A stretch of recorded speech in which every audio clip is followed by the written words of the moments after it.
It's my pleasure today to introduce my semi-retired colleague and friend, Mary Nyquist, a fine poet and a scholar with a great range of interests. Now, these interests show up in both her teaching and her research. This is someone who was taught in multiple units in this university: the English department, the Center for Comparative Literature, the Program in Literature and Critical Theory at Vic, and the Institute of Women and Gender Studies. And for a while, she was the director of that program. And her research is equally expansive. It covers 3 centuries, from the 16th to the 18th, and goes beyond literature itself to its intersection with law, history, and political philosophy. Now, one reason for that breadth is that her scholarly focus is on the early stages of Eurocolonialism, especially its engagement in Atlantic slavery and its racialized discourses. And her approach to this is always deeply historically informed and fully contextualized, as you're about to hear. In 2013, Mary published a very important, internationally recognized work called Arbitrary Rule: Slavery, Tyranny, and the Power of Life and Death. And Paul Stevens cited this last week, in fact. And 2 years before that, in 2011, she received the Milton Studies of America Scholar Award. Now, Mary was the first at U of T to receive this prestigious award since Northrop Frye in 1975. She's currently finishing a book on Milton called Milton's Man: Resistance, Race, Reception. Given this, it won't surprise you to hear that what drives Mary's research is her personal activist engagement in issues of racialized and gendered violence and anti-imperialism. Because of that, in part, she's a scholar and friend whom I admire and respect immensely. So please join me in welcoming her to the college today to talk to us about, as you see, early modern freedom, the rhetorical power, tyranny. I'm looking at one here, looking down. Early modern freedom, tyranny, and the rhetorical power of slave. Mary Nyquist.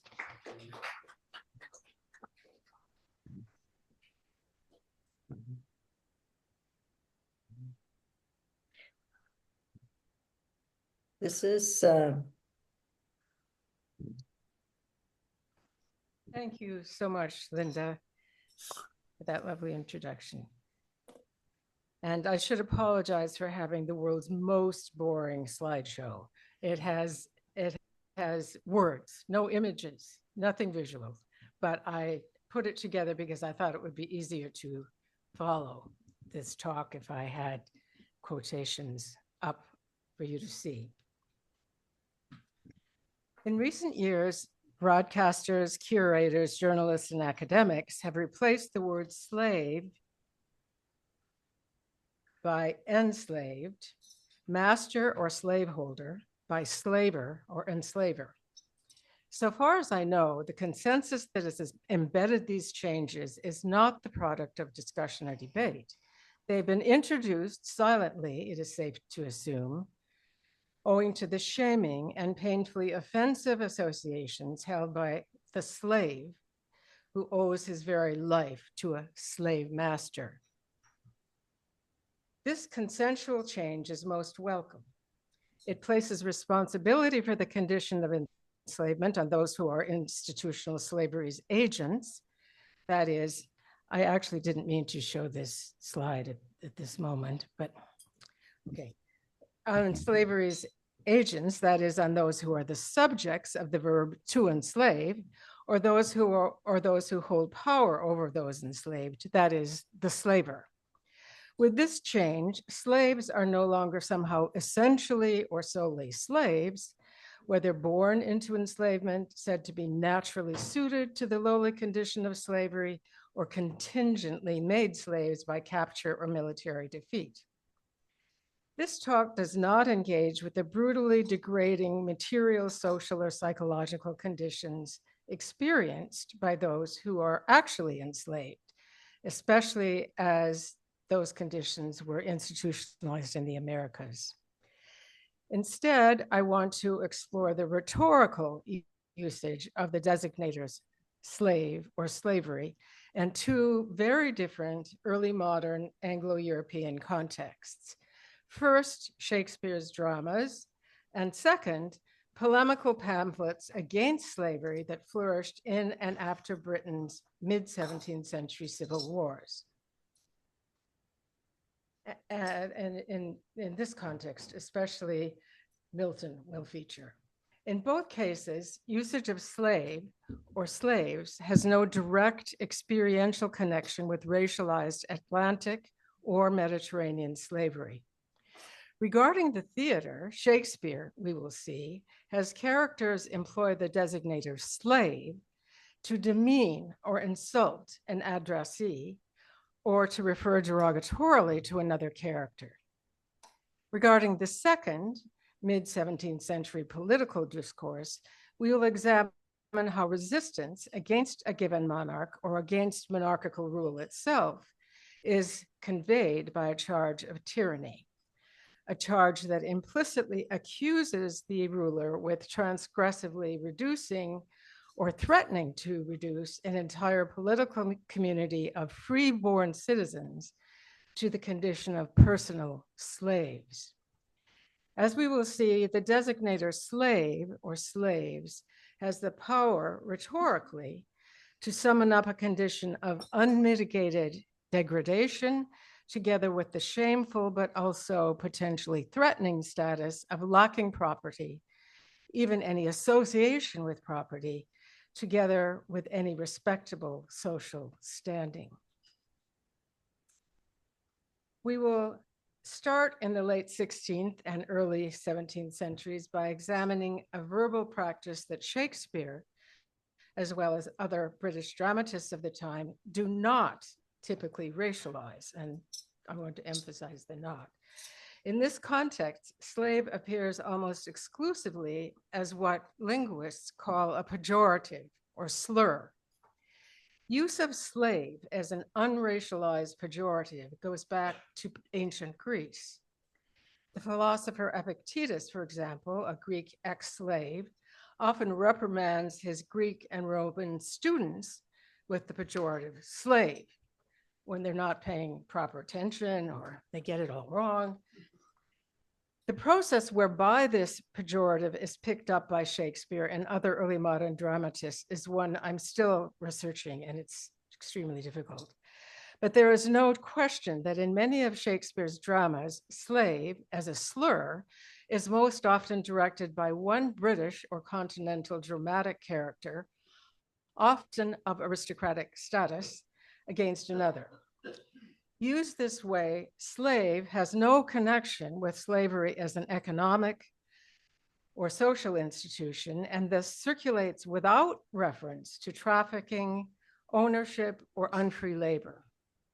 On the contrary, as a pejorative or slur, slave is often associated with the rogue, a vagrant who manages to evade the constraints of regular labor and is therefore subject to criminalization, as is the villain, we'll talk about later. While spectators and readers have no doubt responded to this usage as a slur, it has not been consciously recognized as such. In fact, there's a great deal of confusion about this in the classroom. And I began exploring this in an article that I am now revising. Okay, we can now look at this first slide.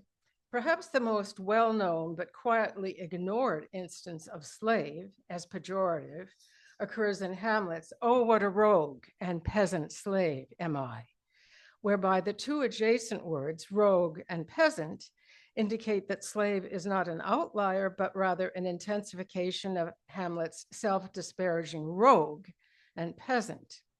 A rogue is someone without a fixed address at a time historically that stigmatized and criminalized vagrancy and vagabondage. Under acts issued and reissued sort of endlessly by both Elizabeth I and James I and VIII, recalcitrant rogues were to be punished owing to the opportunities for disorderly conduct and illegal activity open to them, stealing most obviously. What, though, does the rogue have in common with the peasant, whose address could be fixed, and slave, who in theory has no say in place of abode? What the three nouns share would seem to be the marginalized, degraded status that the propertied or highborn speaker assigns them. The speaker in this case being Hamlet, which might seem to completely ruin this idea, but I'm going to suggest that because it opens with slave as a slur, this soliloquy is meant to augment differences in status, which is how it's ordinarily used. But in this case, the difference within Hamlet himself between his status as a would-be king and his bumbling, inactive self, which has just been exposed by the players. And Marlowe has a character who similarly berates himself with, "What a damned slave was I." Later in the soliloquy, Hamlet introduces the pejorative slave in another context, one in which slave and villain are interchangeable. He says, "Well, it cannot be, but I am pigeon-livered and lack gall to make oppression bitter. Or ere this, I should have fatted all the region kites with this slave's awful, bloody body villain, remorseless, treacherous, lecherous, kindless villain." The slave Hamlet refers to here is Claudius, Denmark's current king, who has come to the throne by murdering its former king, Hamlet's father. Like the earlier instance in Hamlet's speech, the pejorative slave works to augment a difference in status, this time between the inactive Hamlet, committed to revenge but not carrying it out, and Claudius, his criminal antagonist. Deserving death as a criminal, Claudius, this slave, should already have been slaughtered, Hamlet muses. His physical remains, like an animal's offal, should have fatted neighboring kites, a form of scavenger, buzzard, whatever. In this passage, Hamlet's diatribe against the criminal Claudius ends with villain, a potentially criminalizing term that evolves from vilain, an older term referring to the feudal serf and thus akin to peasant. We are left with Hamlet's fantasy of a dead Claudius as a slave whose body lies like a dead beast, humiliatingly unburied on unpopulated ground. Whether this imaginary put down Claudius has been killed in battle or as a masterless vagrant living outside the law seems not to matter at this point. Before introducing other instances of slave as slur, consistently assigned to or written by Western Europeans, I would like to ask, and this is a question I'm seriously working on here, to what extent they may indirectly facilitate the process of institutionalizing racial slavery in the so-called New World. Enslavement of first Amerindigens and then Africans is only one of many practices that rely on what we could now call systemic racialization.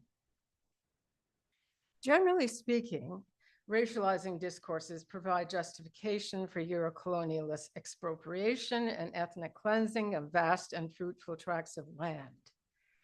A related question of importance regards the implication of the free status assumed by those who verbally conjure up the slave's, individual or collective here, condition of degradation, acivility, or social isolation. Taken together, the variable usages we are examining here indicates that to speak from an implicitly free status is to enunciate a position of status-based superiority that continues to form invocations of freedom, not only in the early modern period, but also in the present. Okay, so it's conceivable that we can understand the commonly unracialized pejorative slave used by Shakespeare and other dramatists as a marker of a kind of gradual, uneven transition from British feudal society to the racialized slavery that emerges alongside merchant capitalism in the so-called New World.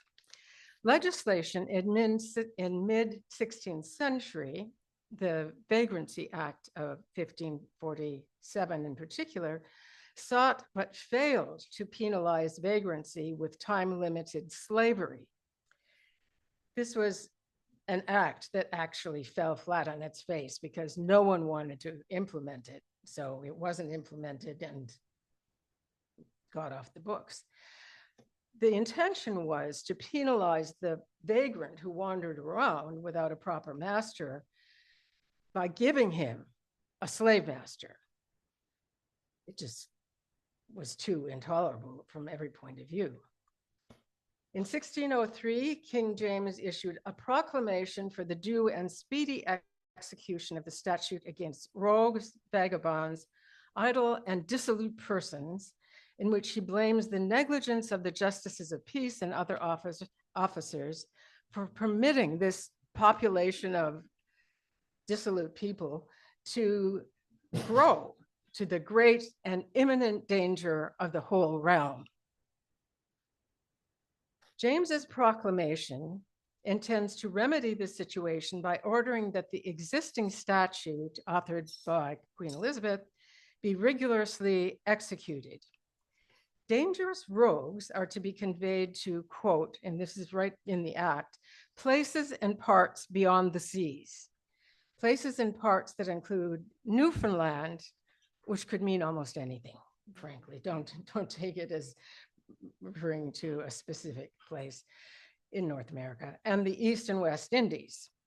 We now know that such rogues became the indentured servants that make up part of the colonizing labor force.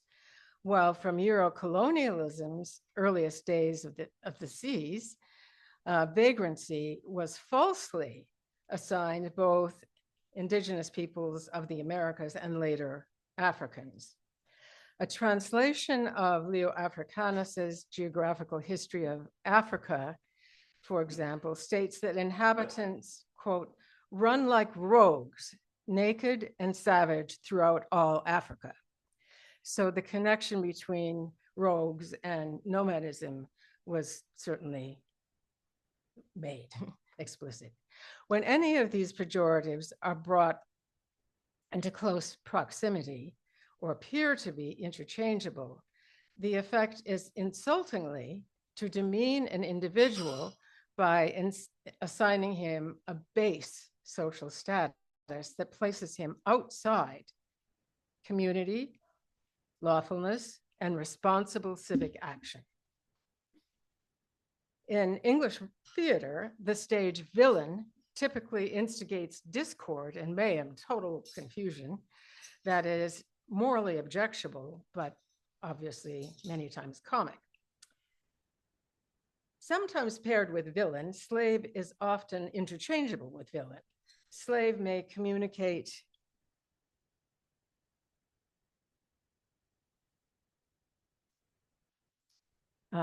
yes, okay, I got it.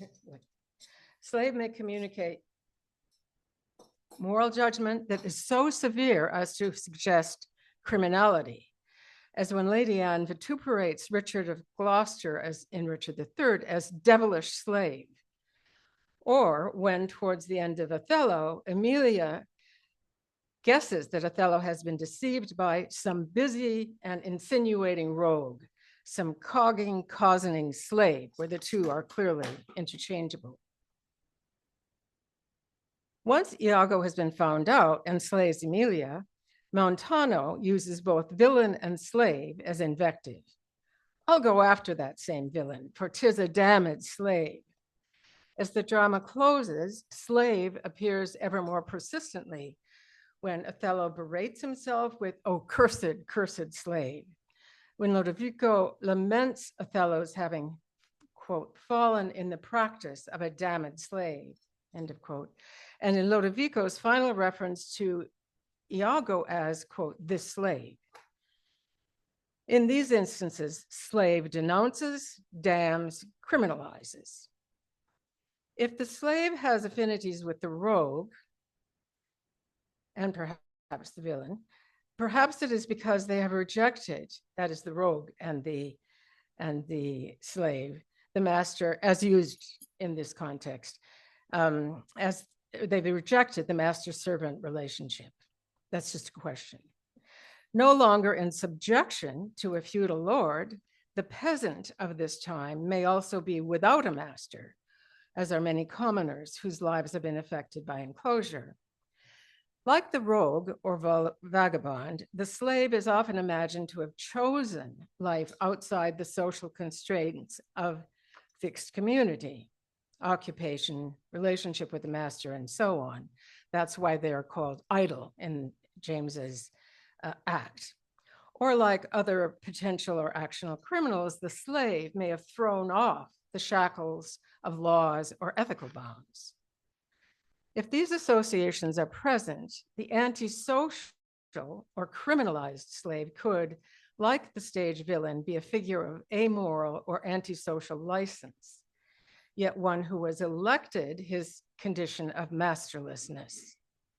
In this case, the slave of early modern English drama would be the exact contrary of the slave in Roman law, who is under the enslaver's dominion, absolute dominion in some cases, or mastership. Even in the context of war, slave can censure and criminalize.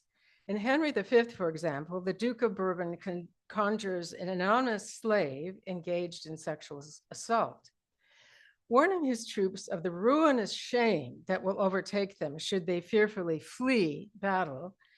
The Duke vividly depicts the kind of homecoming these fleers of combat might expect.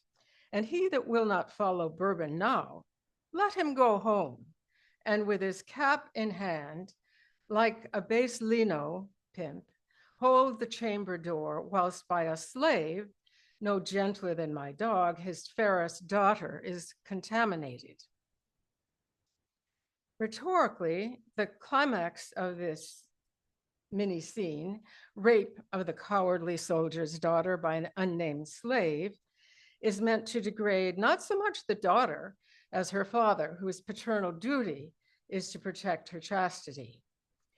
It activates Greco-Roman and chivalric codes of martial honor and shame that celebrate the virtue of the warrior who courageously risks his life in order to preserve his people's freedom, along with the honor of women vulnerable to sexual assault in the event of defeat. This is vulnerability that later on Henry V actually threatens. So it's something that Shakespeare clearly wants people to think about.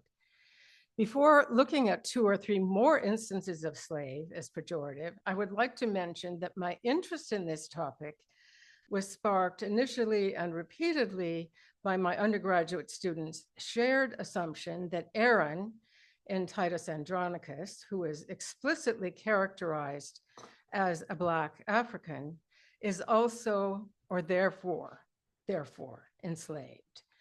Aaron, after all, makes use of slave when referring to himself and of his child. Students frequently also assume that Caliban in Shakespeare's The Tempest, who is directly addressed as slave and portrayed undertaking lowly orders by his master, Prospero, is like Aaron, self-evidently Black and enslaved. As I have struggled to persuade them, and I think in most cases have, there is absolutely no textual support in either text for joining Blackness and slavery. That this observation is initially resisted indicates how powerfully Atlantic slavery, as institutionalized in the Americas, has forged a nearly ironclad link between enslavement and Blackness. Regarding Caliban, Julie Taymor's production of The Tempest is difficult to deal with because it so memorably portrays Caliban as a Black African. And students having watched this assume somehow that it is an accurate representation of the text. In Shakespeare's drama, however, Prospero addresses both Caliban and Ariel with "my slave" equally. And this should suggest that there are some problems with the assumption that Caliban is necessarily an enslaved African. And if we grasp the potency of slave as slur, we will understand that when Prospero addresses Caliban as thou most lying slave, and Miranda addresses Caliban as abhorrent slave, which any print of goodness will not take, slave is being enlisted as a slur used to put Caliban down by condemning him. Regarding Aaron, here we turn to Aaron now, confirmation of his unfree legal status as an enslaved African is thought to be confirmed when in the play's final 2 acts, he refers to his infant son as the black slave. And when he addresses his infant as you thick-lipped slave and tawny slave, excuse me, if slave is re-encoded, as I have proposed, however, Aaron's language instead primarily acknowledges his son fatally criminalized status as born illegitimately to Tamara, the empress, and is therefore proof of Aaron's adulterous relationship with her. The idea that Aaron, the Black Moor, is enslaved may also rely on his soliloquy of Act 2, Scene 1, which opens celebrating Tamara's elevation to the exalted status of Rome's empress. She has just been, or is going to any second, be married to Saturninus, the emperor. This act and scene open celebrating her elevation to this status goes on to disclose their love affair to the audience. Up to this point, we had no idea. Turns to his emphatic rejection of servitude of any kind when he says, away with slavish weeds and servile thoughts, and concludes by plotting how Tamara and he will destroy Rome. Excuse me. This passage opens with Tamara in the position of a deified or semi-deified ruler, continuing the idea that she has climbed Olympus's top, whose subjects, at least their honor and their virtue, are abjectly dependent on her every whim. The passage unfolds by drawing on the lexicon of courtly love, slavery, a medieval and early modern expression of figurative psychological slavery that is very, very common. Aaron enjoins himself to rise to Tamara's new elevated status, an ambition that should easily be fulfilled, he reasons, associatively, since Tamara is privately his love slave. Drawing on the language of love slavery, which frequently invokes motifs from war, Aaron reveals he has long held Tamara prisoner, fettered in amorous chains, and faster bound to Aaron's charming eyes than is Prometheus tied to Caucasus. Aaron here inverts love slavery's conventional gender assignments. In place of the inaccessibly superior, fair lady, always very fair, Aaron himself is the tyrannous beloved, while the former queen of Goths plays the conventionally male role of the enslaved lover. In relation to both courtly love and servitude of any kind, Aaron pointedly exempts himself from the category of the figuratively enslaved in a political sense. And we'll get onto this soon. His imperative, away with slavish weeds and servile thoughts, constitutes a continuation of his aspirational logic rather than a longing for a liberatory break from servitude, which is how it's ordinarily read. So it's imagined that Aaron, speaking as an enslaved African, is hoping to be liberated, which is basically the totally opposite meaning to what I'm suggesting. Okay. Aaron's soliloquy in its development suggests that Tamara's unexpected promotion awakens his desire for a similarly superior, beholden to none position at the top of Rome's ruling class, which is why he quickly corrects his servile weight to wanton, not only in a sexual sense. Service of any kind is for Aaron, is in a later play, it is for Iago, slave-like, servile.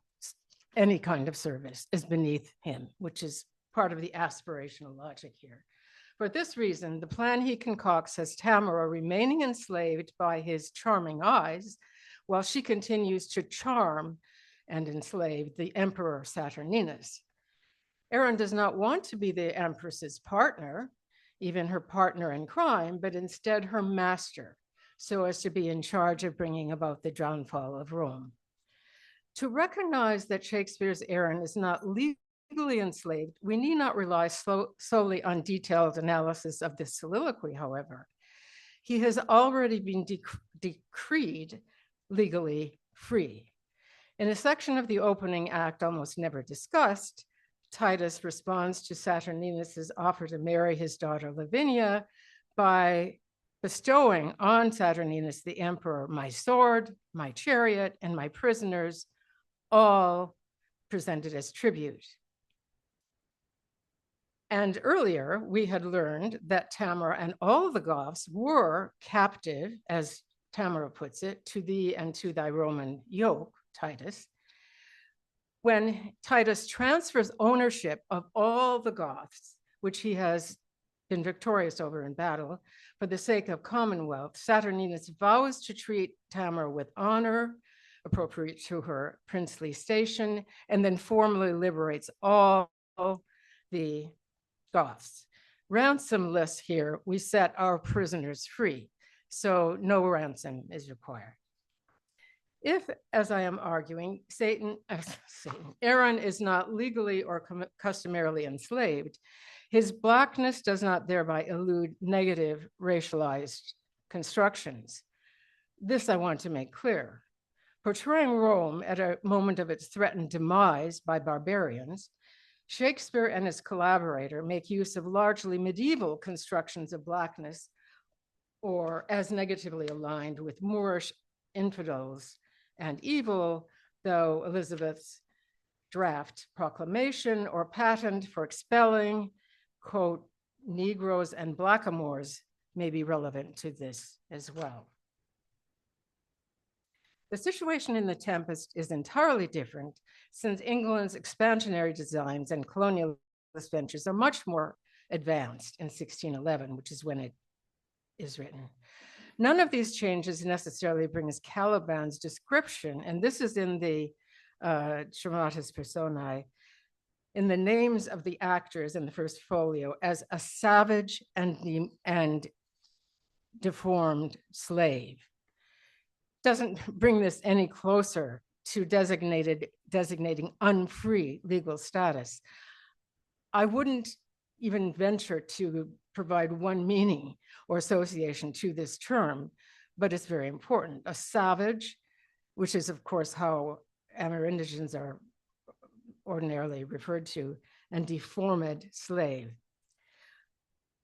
Instead of referring to a legal status, however, the vehemence with which both Prospero and Miranda persistently address Caliban as slave indicates, I'm arguing, that slave functions as it usually does in dramatic direct address at this time. Slave puts the addressee down. Okay, we are now leaving Shakespeare behind, so you can make note of any questions you might want to ask. But I'm turning to another kind of slavery that also stresses degradation. In this case, those who claim to be degraded or threatened with degraded status in a specifically political context. And I am very aware that what I'm sort of arguing here will have some resonance to what we're all trying to come to terms with this morning, because it does have to do with political oppression, but also the ways in which it is responded to. This slavery, the one we're going to be looking at now, is not only figurative and political, but also deployed rhetorically to protest against what is represented as tyrannous political rule. Unlike the pejorative use of slave as a slur, which targets individuals or groups that are being put down, political slavery rhetorically presents an entire polity or nation in subjection to demeaning political oppression that threatens to turn its free citizens into slaves of an autocratic master. Figurative political slavery may protest the loss of specific inherited freedoms or privileges, or more broadly, the ruler's attempts to deprive citizens of their status as freeborn, a status that with Christian humanism becomes very, very generously distributed. This discourse, therefore, reproduces the legally grounded statuses to which ancient Greek and Roman authors endlessly refer, with those who are free, enjoying the status of being free, able to enjoy the many privileges of citizenship opposed to those who have the status of slaves, that is, the legal status of slaves, who in slave societies, generally speaking, are without such privileges. Such figurative slavery may draw on actual institutional slavery so vividly and with such detail that its fictive nature does not fully register.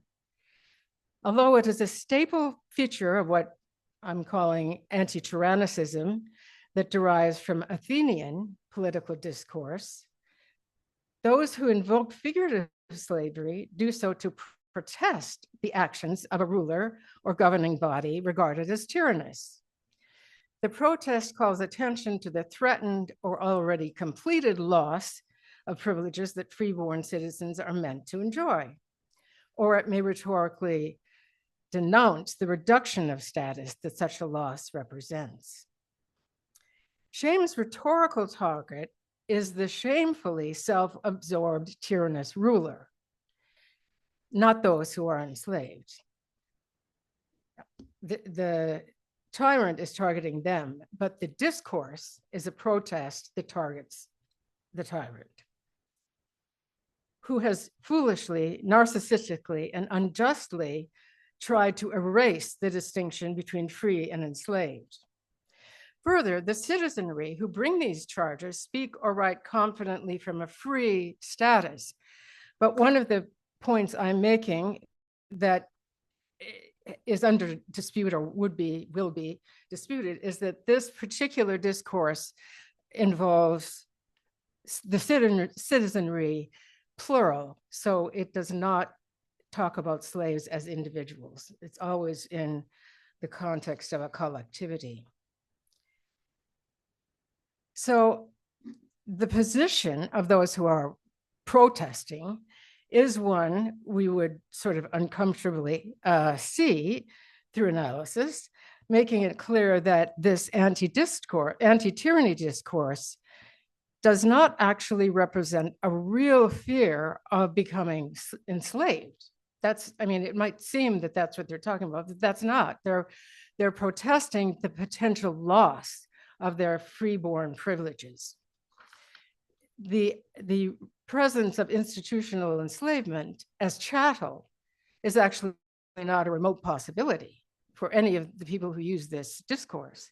It is, however, a real possibility for anyone who is enslaved in the New World.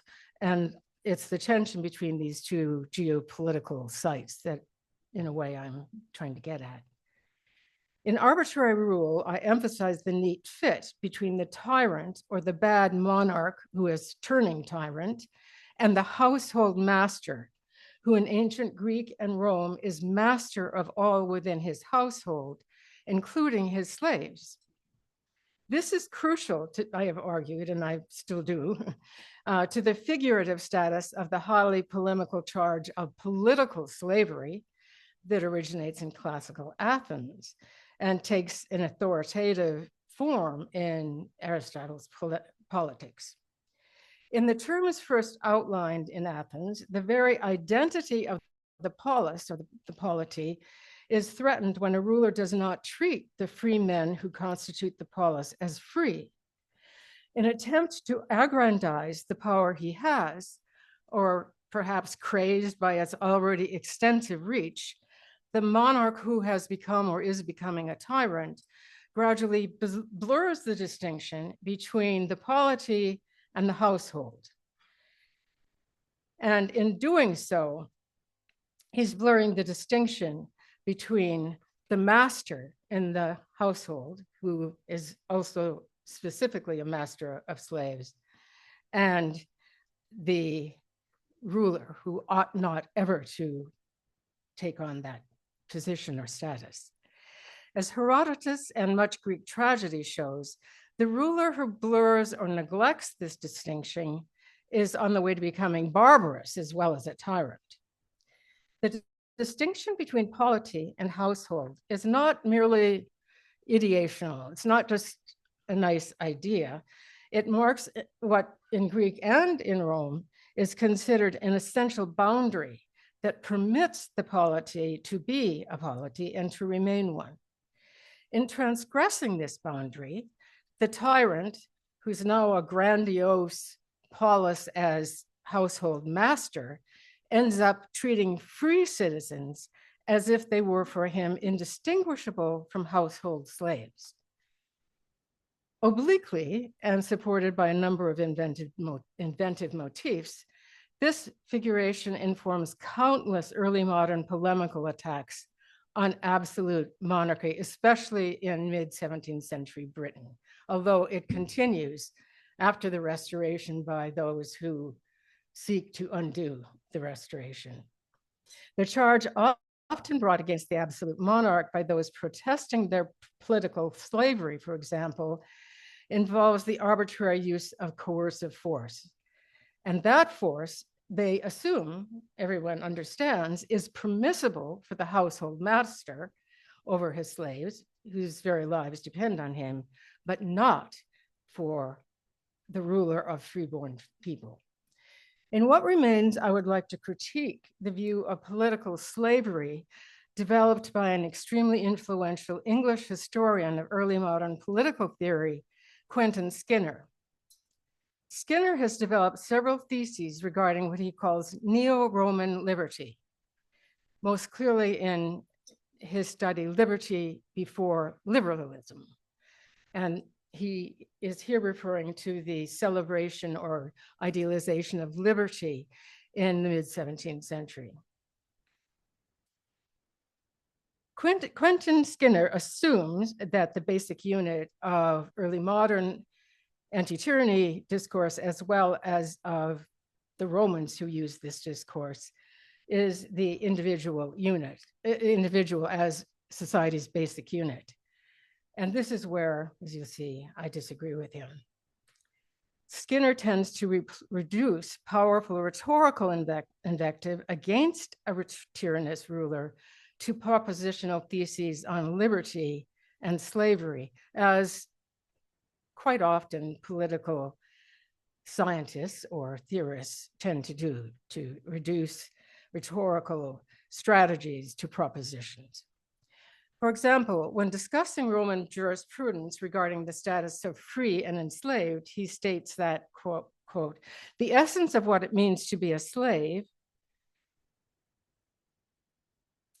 and hence to lack personal liberty is thus to be in potestate, within the power of someone else, a condition that defines slavery, he says, as a condition of dependence. Public servitude, or what I'm calling political slavery, he therefore theorizes as a condition of dependency on the will of a ruler. Later, he theorizes the essence of liberalism as analogous, the individual's freedom from dependence on another. Skinner cites several passages. I'm not able to get this to move on, just one. Okay, I'll just continue. It's the next one. Skinner cites several passages by important 17th century writers who are knowledgeable. No, it's the other way.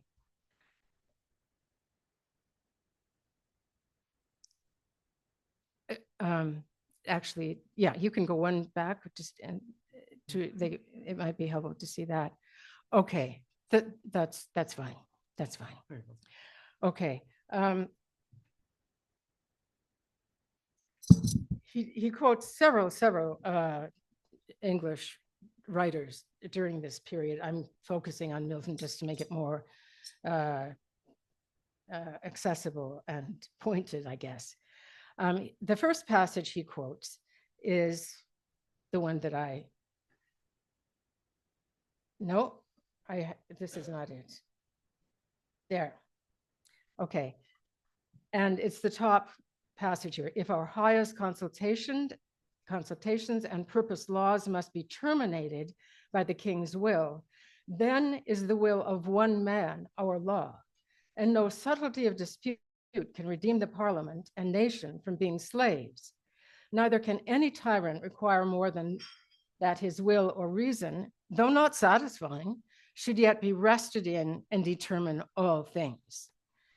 Well, Skinner's very brief comment is that the use of force without riot is a problem, but this is, in my view, a passage that has a much stronger sort of polemical edge because it refers to the one man. And this is what I've been suggesting is key to much early modern usage because it takes up the Athenian and Roman notion that a single ruler, if that ruler starts going bad, is going to turn into a slave master in the sense that he will treat all of his subjects as if they were personally his slaves. And this is what Milton, in fact, is trying to get at here. The passage denounces the will of one man in its likeness or analogy with the slave master, whose will within the private household is indeed able to determine all things, and it's not subject to the law except in very particular ways, and which therefore, when exercised in the polis or political arena, turns England's public institutions and the nation itself into slaves. So it's not only the people themselves, it's the institutions that become enslaved. Okay, in defense of the trial and execution of Charles I, Milton consistently and repeatedly vilifies the figure of the absolute tyrannous ruler, that is Charles I, as one man, whose will aims to determine, among other things, whether each and every subject is to live or to die. In other words, by inaugurating war, he has moved overtly into the position of the slave master who has the power of life and death over his enslaved. For Milton and his fellow radicals, the figure of one man comprises, in the condensed manner of a literary conceit, a semi-allegorical narrative of the monarch's degeneration into the tyrant by representing him as either unable to distinguish polis from household, or else actively desiring to transform the polis into his own private household. In the passage above, Milton contrasts our highest consultations and purpose laws, referring to Parliament, with the will of one man. When Milton refers to the king's will as capable of terminating those collectively produced consultations and proposals, when he concludes, then is the will of one man our law, he is identifying the tyrannous Charles as a figurative slave master, whose personal will, substituting for law, annihilates the public realm of democratic decision-making. In concluding, I would like to take up another passage by Milton, one in which he does not foreground the one man who tyrannizes over his subjects, but rather rhetorically inverts this trope by introducing multiple masters. Oh dear, there. Collectively, these masters are masters of their English households, which include servants, not slaves. England has masters who are masters of servants. Because they constitute a free nation, they possess the right to exercise their freedom as citizens by installing or removing rulers as they see fit. This is Milton's argument. If we are truly masters, and he may initially mean of our own households, but then he turns this, we must have this right.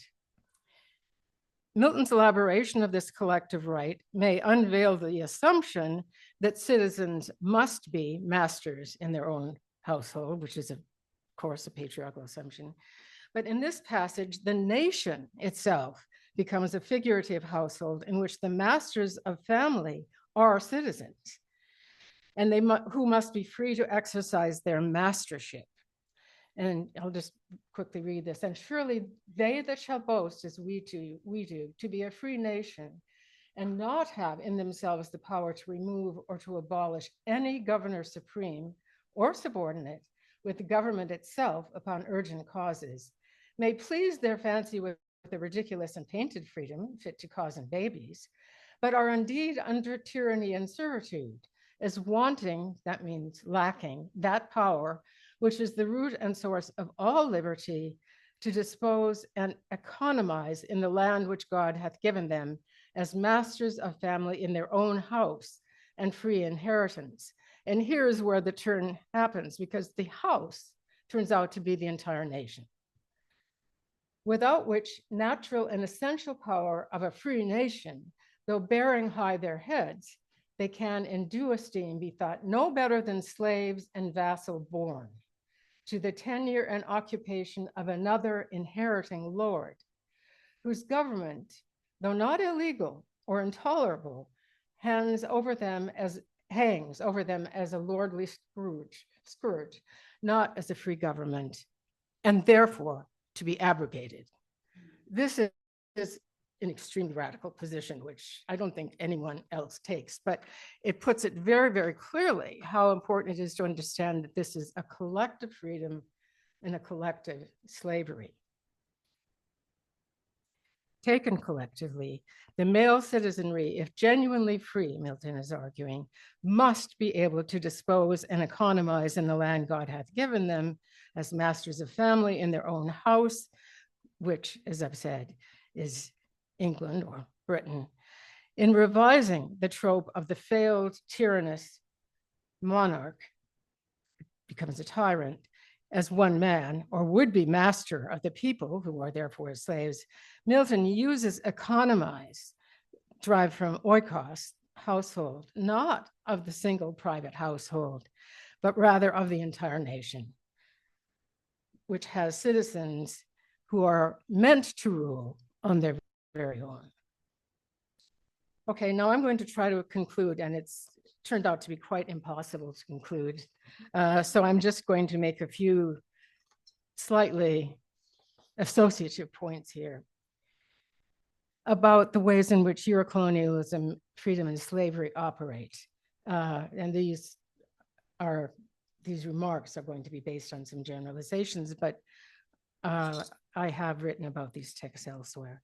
In the famous mid-16th century debate on the status of Amerindigens, Sepulveda argues that they are basically subhuman and therefore natural slaves, a status for which he goes to Aristotle, while de las Casas defends their full humanity and insists that they are to be considered subjects of the Spanish crown. If they are subjects of the Spanish crown, they therefore cannot be enslaved, which is what the Spanish crown wants to insist. On the one side, then, we have racialized slavery, Sepulveda. On the other, subjecthood as a condition more akin to free citizenship than to slavery. Although after the abolition of Atlantic slavery, many would like to believe that history was on Las Casas' side, this is far from self-evident. When in Silencing the Past on the Haitian Revolution, Ralph Trio entitles a chapter Thinking the Unthinkable, he does so to emphasize how completely inconceivable it was to Anglo-European citizens that non-citizens who were actually enslaved could claim to have formed their own free government as free men. By the late 18th century, when the revolution occurs, it was a no-brainer that only free people, meaning freeborn Europeans, whites, whose liberty is their birthright, a gesture towards the Christian heritage, could establish or disestablish instruments of government. The US War of Independence had demonstrated this truth, which made it necessary for Anglo-European governments, especially, of course, France, to penalize Haiti harshly for presenting itself as a nation. This collective refusal to acknowledge Haiti as a nation produced long-term injurious effects that have lasted to this very day. At the same time, the emphasis on freedom as a weapon of US imperial hegemony and of the individualized post-war liberalism evident in Skinner's work has in recent decades gained in intensity alongside the intensification of consumerism. You can maybe see that I wrote this under threat of a Trump presidency. Another development, however, may require us to come up with different terms and new analyses. Yanis Varoufakis has recently published a book, Techno-Feudalism, in which he argues that individual or collective freedoms that were formerly enjoyed are already so deeply compromised by current technologies as to make further inroads on them inevitable. In this light, and in the context of the massive individual entitlements promised by Trump's victory, perhaps we should begin to ask whether we want to think of ourselves as serfs, rogues, villains, peasants, vassals, or slaves. Those who choose slaves should make efforts not to reproduce the figurative political slavery that once emboldened Anglo-Europeans in their quest for freedom. My suggestion, for what it's worth, is that we actively protest and reject the newly degraded, newfangled status offered us by Lord Musk and company, that is, as hybrid serfs, villains, and rogues, or, worst of all, as nothing more than mechanized rolling stones, warily clutching our phones. What else can I say?